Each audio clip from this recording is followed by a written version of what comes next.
Sejam bem-vindos à nossa aula de hoje. Nessa semana, nós vamos estudar um assunto bem bacana, que é a interpretação de texto. Esse assunto pode parecer fácil para alguns, mas é o que mais causa erros dentro das provas.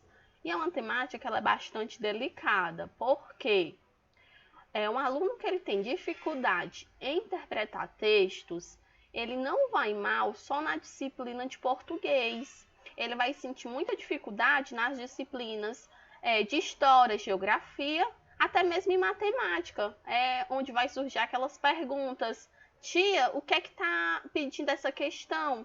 Você não compreende, você não interpreta o que está sendo solicitado.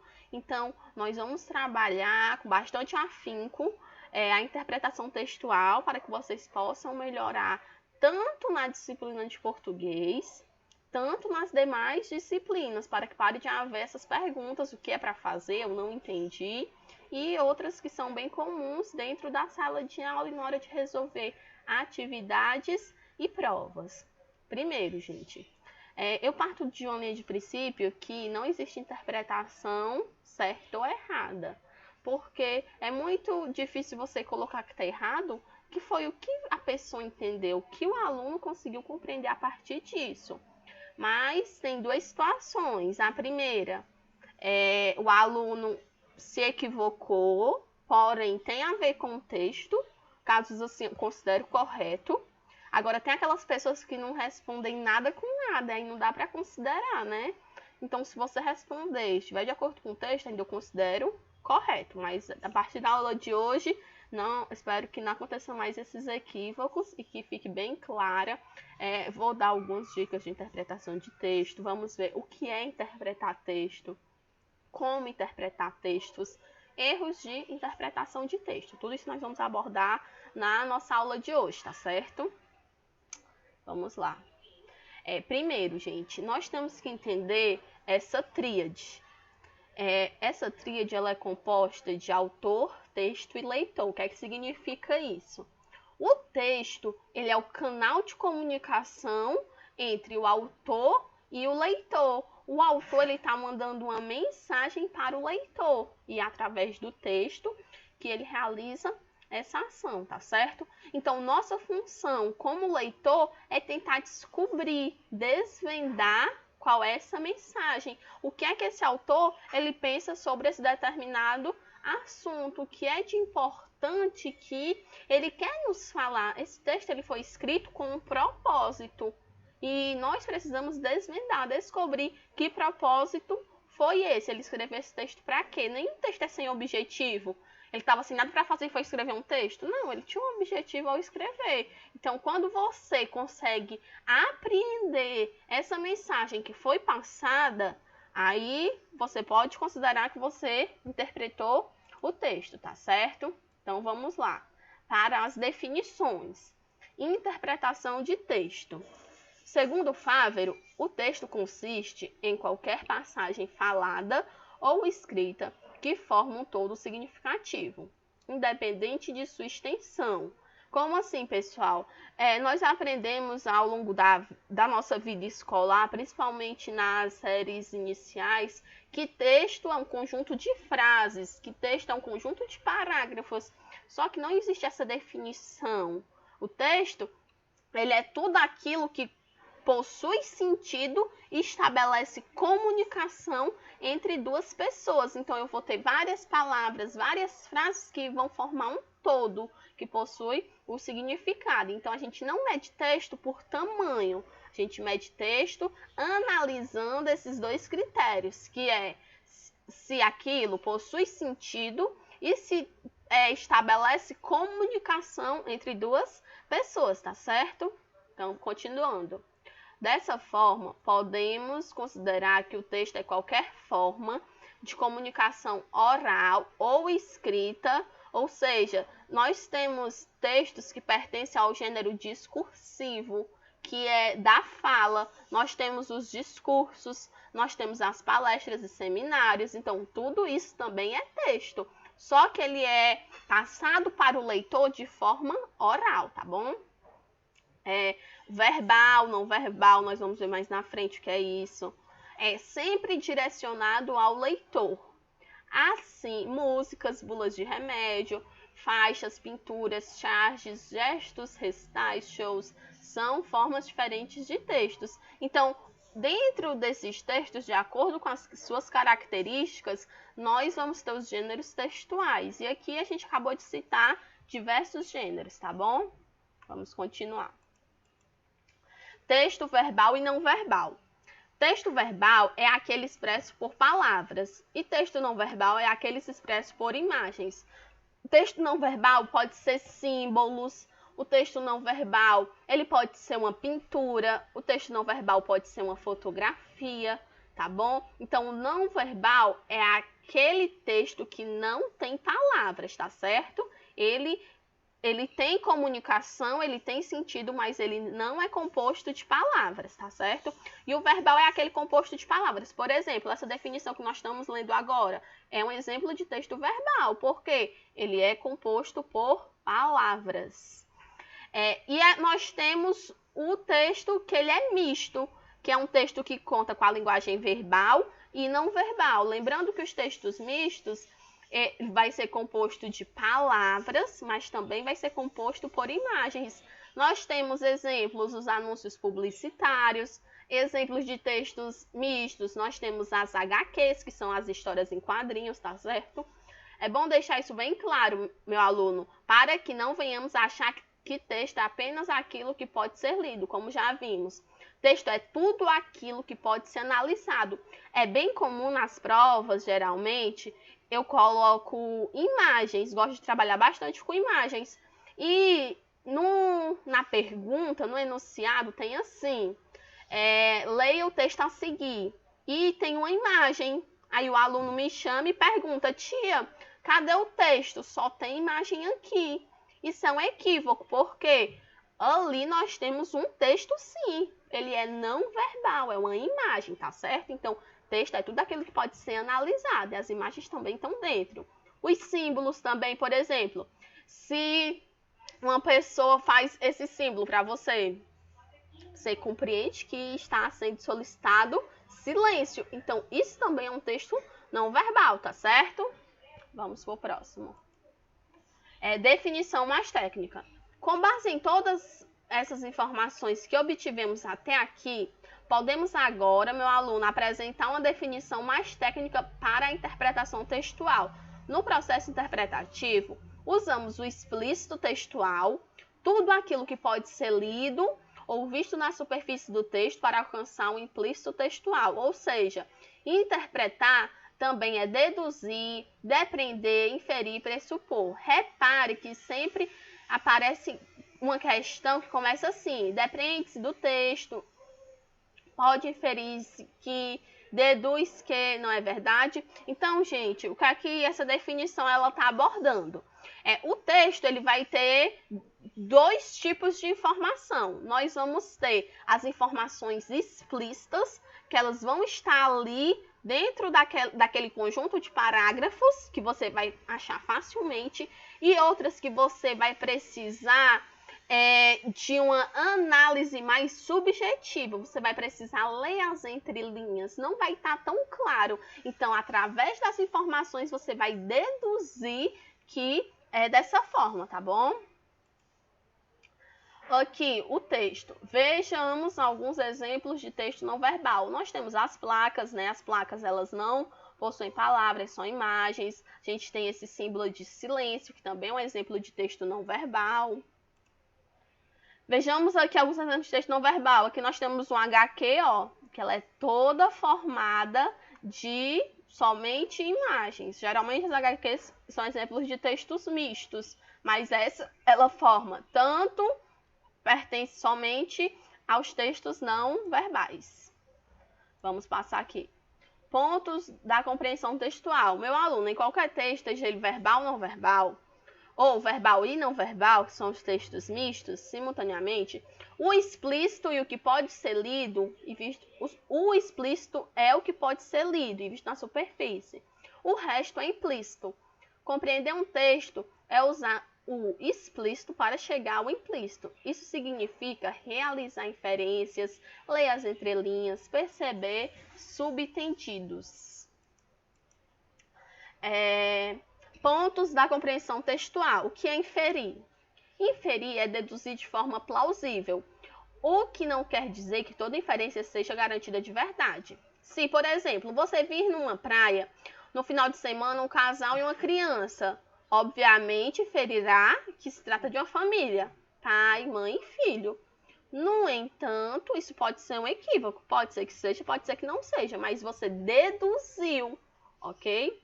Em nossa sociedade, partimos do pressuposto que são namorados ou cônjuges, qualquer casal, homem mais uma mulher, que vai ao cinema no sábado à noite. Nem sempre é claro. Isso é sinônimo de verdade. Implícitos e explícitos.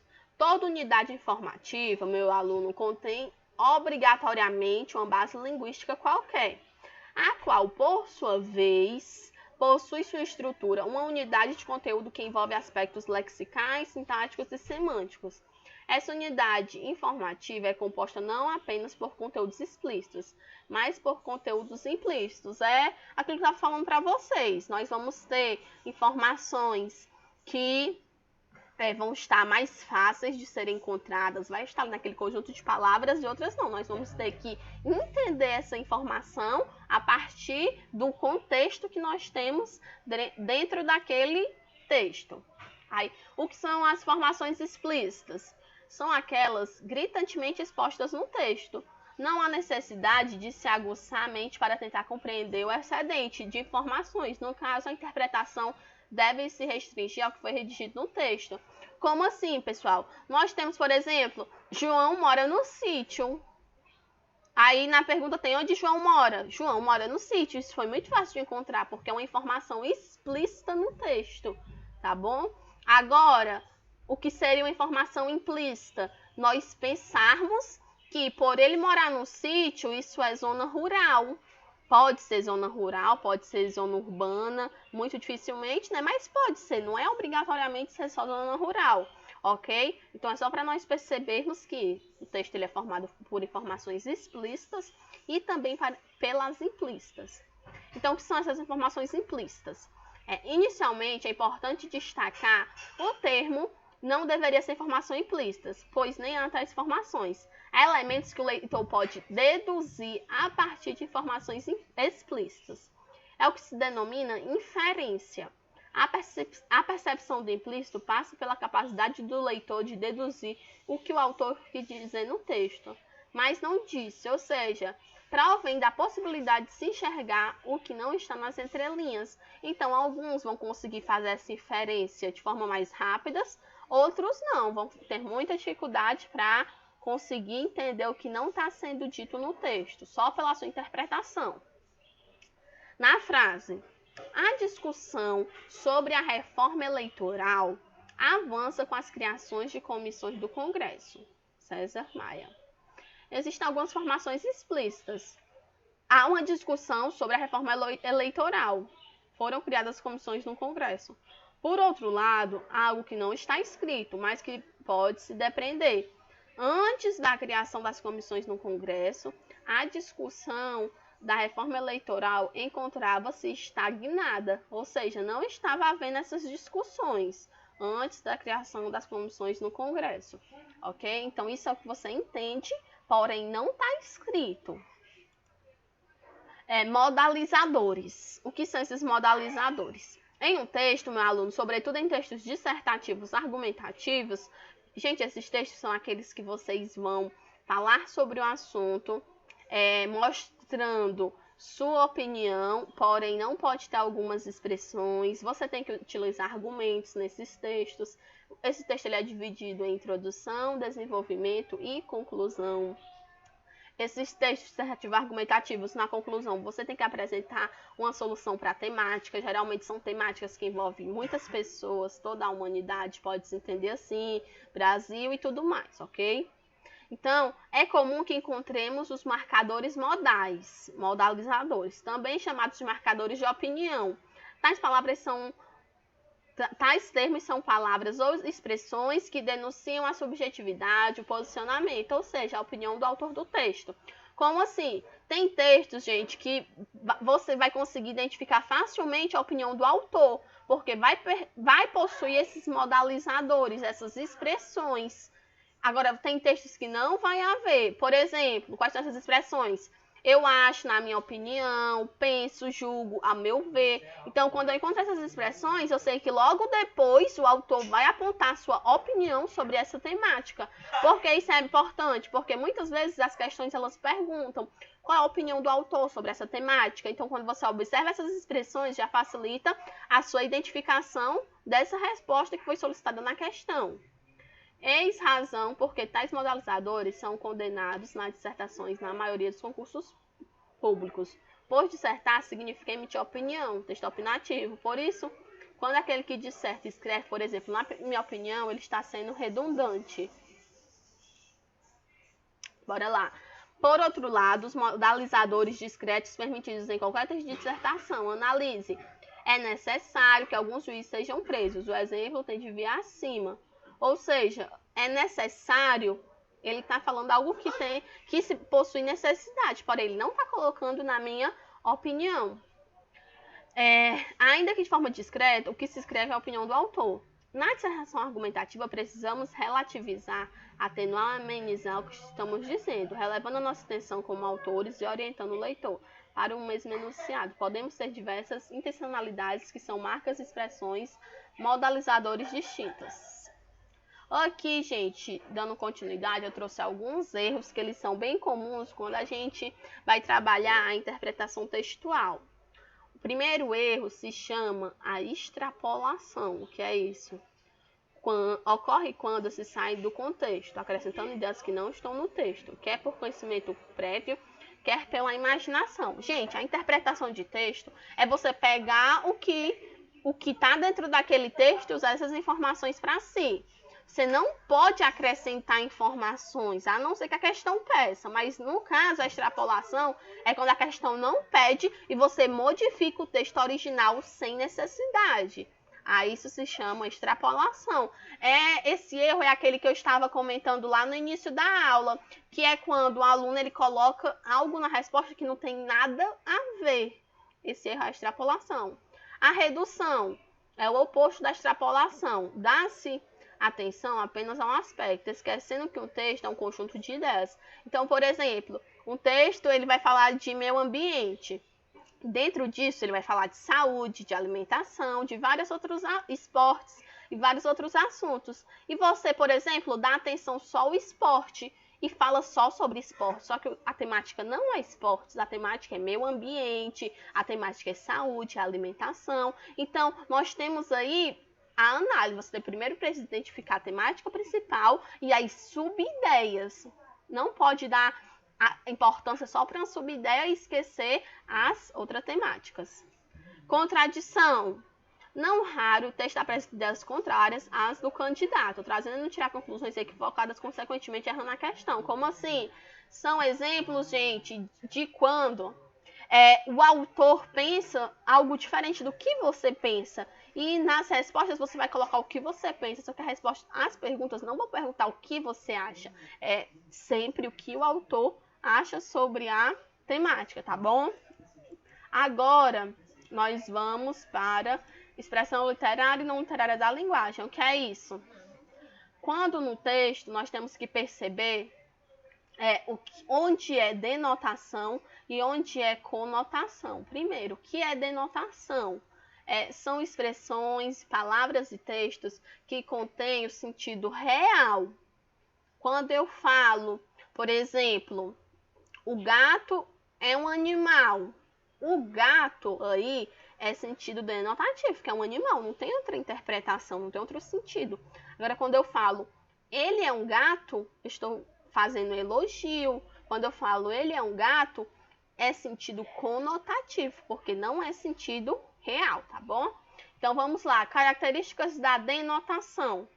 Palavra com significação restrita, palavra com sentido comum do dicionário, palavra usada no modo automatizado, linguagem comum, Conotação, que é a mesma coisa de linguagem literária, que é a mesma coisa de sentido figurado. Palavra com significação ampla. Palavras cujos sentidos extrapolam o sentido comum. Palavras usadas de modo criativo. Linguagem rica e expressiva. Vamos para aqui um poema, bem rápido para a gente ver um exemplo de cada tipo de linguagem. Quem dera que sintas as dores de amores que louco senti. A linguagem conotativa também é conhecida como linguagem literária, ou seja, um texto literário é aquele que predomina as múltiplas interpretações. Ou seja, eu entendo de uma forma, você compreende de outra, outra pessoa vai ler e vai entender de outra forma totalmente diferente. A conotação das palavras. Agora nós vamos ver um exemplo de uma linguagem denotativa, que é o sentido real. A educação, principalmente na infância, determina as oportunidades que os cidadãos terão de garantir o futuro. Aí a gente só tem uma interpretação, está falando da educação, está falando das oportunidades que os cidadãos vão ter no futuro. Então, aqui a gente não tem vários sentidos. Você não pode entender o que eu vou entender de forma diferente, porque só tem aí um entendimento. Então, nós temos a linguagem denotativa, é também conhecida como a linguagem não literária, ou seja, um texto não literário é aquele que predomina os sentidos reais próprios das palavras, a denotação. Vamos para o próximo. Aqui, pessoal, trouxe para vocês algumas dicas de interpretação. O que é que nós precisamos fazer?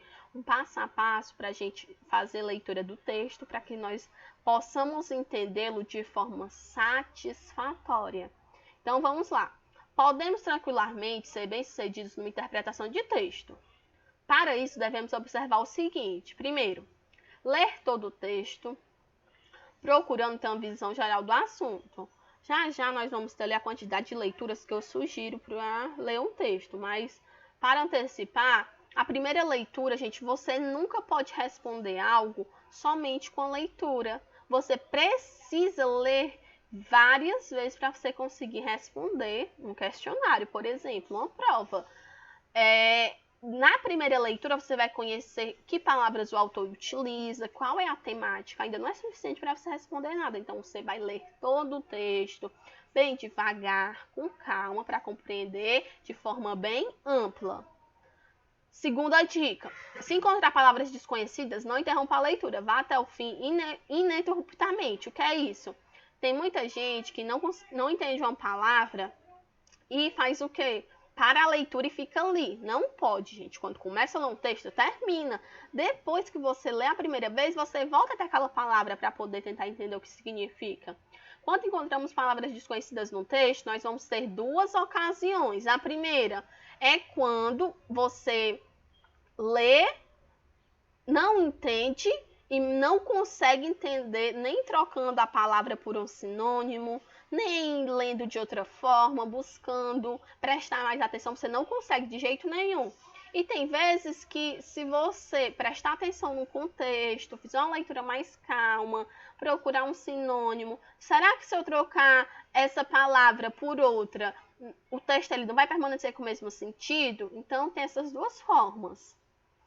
Ler bem, ler profundamente, ou seja, ler o texto pelo menos umas 3 vezes ou mais. Então, minha sugestão é que sempre quando você for fazer uma atividade, uma prova, você lê o texto 3 vezes. Primeira, você vai ler de forma bem descontraída. Vai ser uma leitura para você conhecer as palavras do autor, conhecer o autor, como é que ele escreve. A segunda já vai ser uma leitura mais atenta. E a terceira vai ser aquela leitura que você vai realmente interpretar, você vai conseguir pensar, fazer conexões de qual é o assunto, qual a opinião do autor e conseguir tirar dali informações para preencher as questões, ou da prova, do trabalho, do TD. Ler com perspicácia e sutileza, malícias nas entrelinhas. O que é isso? Fazer aquelas deduções que nós conversamos no início da aula. Vai ter informações que você vai precisar deduzir, fazer hipóteses, elas não vão estar ali. Você que vai precisar pegar a manha para conseguir deduzi-las. Voltar ao texto quantas vezes precisar. Então, tá respondendo, não achou, volta o texto. Não achou, volta o texto. Circula palavras que você não conhece, essas palavras desconhecidas, tá bom? Não permitir que prevaleçam suas ideias sobre as do autor. Como assim? Conversamos também isso numas lâminas anteriores. Tem pessoas que têm opiniões diferentes da do autor sobre uma temática e quer responder com as suas opiniões, não com as opiniões do autor. Isso é errado. Sempre é o autor, as ideias dele que prevalecem. Partir o texto em pedaços, parágrafos, partes para melhor compreensão. Como assim, gente? Geralmente os textos vão ser divididos em parágrafos, né? E uma dica que eu dou para vocês é, ao lado de cada parágrafo, anota a ideia principal, a frase principal. Cada parágrafo, ele possui uma ideia principal. Parágrafos que possuem muitas ideias são textos mal elaborados, porque ele vai colocar várias ideias e não vai desenvolver nenhuma delas. Então, o ideal é que cada parágrafo tenha uma ideia principal. Então, você lê e ao lado coloca a ideia principal desse parágrafo. Isso serve, gente, não só para a língua portuguesa. Qualquer texto que você for ler de história, geografia, ciências, qualquer matéria, pode fazer essa técnica que dá certo. Centralizar cada questão ao pedaço, parágrafo, parte, ao texto correspondente. Como assim? A questão 1 é o segundo parágrafo, a questão 3 é o primeiro parágrafo. Você fazendo isso já ajuda bastante na hora que você for responder, para não ficar perdendo tanto tempo e voltar ao texto tantas vezes de forma desnecessária. Vamos à dica 9. Verificar com atenção e cuidado o enunciado de cada questão. É muito importante, gente. Gente, tem casos que é assim.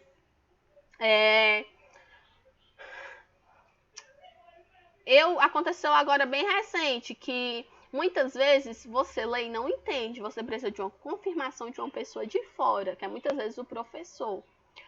Eu recebi uma mensagem que perguntava: o que é para fazer na questão 1 do TD? Aí eu fui lá no TD, procurei. E eu não entendi qual era a dúvida do aluno, porque estava muito claro. A pergunta era a seguinte: identifique o autor do texto e informe por que ele foi escrito. Então, nós observamos que o enunciado é muito claro. O que é para fazer nessa questão?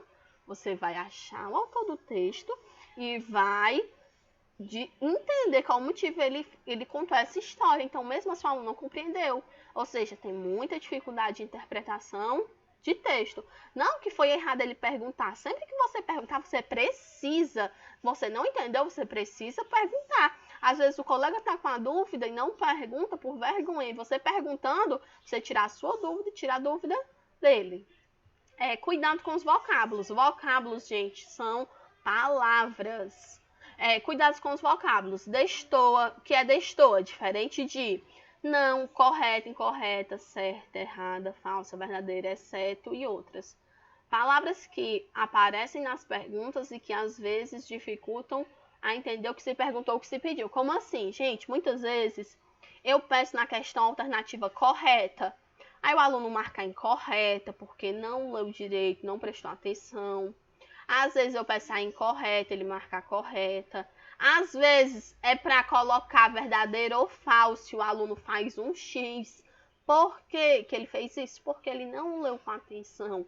Então, sempre preste atenção ao enunciado, sempre preste atenção ao que está sendo solicitado ali para você não acabar perdendo uma questão que você poderia ter acertado e errou só por falta de atenção. Dica número 11. Quando duas alternativas lhe parecerem corretas, procure a mais exata ou a mais completa. Geralmente, gente, nós vamos ter dentro uma questão, se ela for de marcar, obviamente, são 5 itens. 3 itens vão ser absurdos e você vai ficar em dúvida entre 2 itens. Os 2 itens podem estar certos, só que vai ter um que vai estar mais completo. Só que vai ter um item que vai responder o que o enunciado pede. O outro item que você estava com dúvida, ele está no texto, por isso que você ficou com dúvida. Só que ele não responde o que está sendo perguntado. Então, por isso, muita atenção. Você lê a pergunta e o que é que eu vou fazer? O que é que está sendo solicitado aí? Aí já ajuda bastante. Aqui nós pulamos para a dica 14 e 15, não tem problema. Foi só um erro de digitação, tá bom? Não se deve procurar a verdade exata dentro daquela resposta, mas a opção que melhor se enquadre no sentido do texto, que é isso que eu acabei de explicar. eu li o texto, vi o enunciado, qual é dessas duas que mais atende ao enunciado? Aí você coloca. E, por fim, a última dica. Às vezes, a etimologia ou a semelhança das palavras denuncia a resposta. O que é isso? Etimologia, a origem da palavra. A semelhança das palavras já ajuda para você saber qual resposta marcar, tá certo? Então, gente, assim, a grande dica também para a interpretação é você discutir com os outros, você debater temáticas, porque você está escutando outras opiniões sobre o assunto. A dica mais rica de todas é a leitura. Sempre você vai lendo, vai tendo esse hábito de leitura que ele vai te proporcionar um encontro com aquele leitor. E quando você tem um hábito, você vai ler diferentes leitores. E assim, você vai ficar bem próximo da escrita. Quanto mais leitura você tiver, quanto mais bagagem você tiver literária, vai lhe ajudar bastante com a interpretação, tá certo? Então, essa foi nossa aula de hoje. Espero que possa ajudar vocês com as questões tanto dentro da língua portuguesa, tanto das outras áreas. E é isso. Qualquer dúvida, procurem no Classroom, mandem mensagem que vamos nos comunicamos, tá certo? Pois tchau!